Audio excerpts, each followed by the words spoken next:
Hello friends, in this video I will show you how to fix slow copy speed on Windows 11.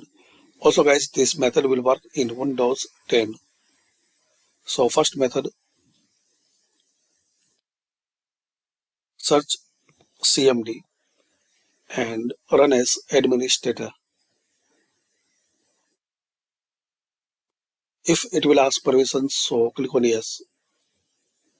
Now guys, here you have to copy and paste this command, or you can type netsh space int space tcp space set space global space auto tuning level equal disabled.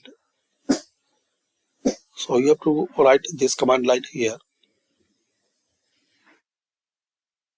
Press enter. Now exit and restart your system. If this method not work and you want to go back to normal, so here is the second command line. You can copy and you can write it.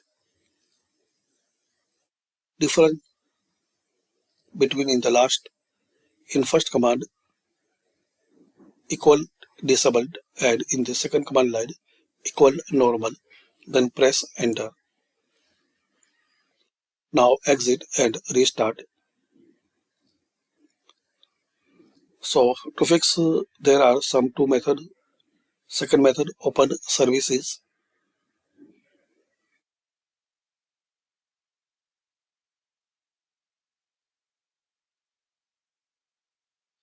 And here in services, you have to find out optimize driver.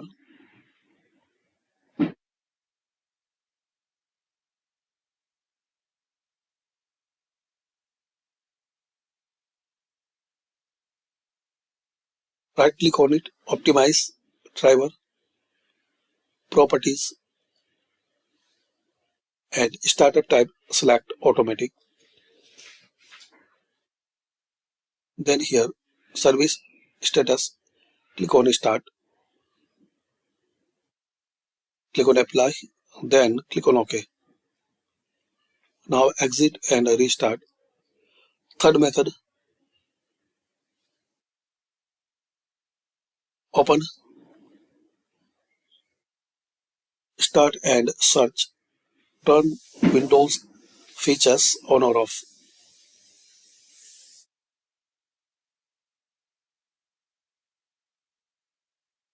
And here you have to find out this RDC, remote differential comparison API support. If it's selected, so unselect, then click on OK. Now reboot and restart your PC. So these are methods you can try. Comment any method work for you. Thanks for watching. Please subscribe this channel.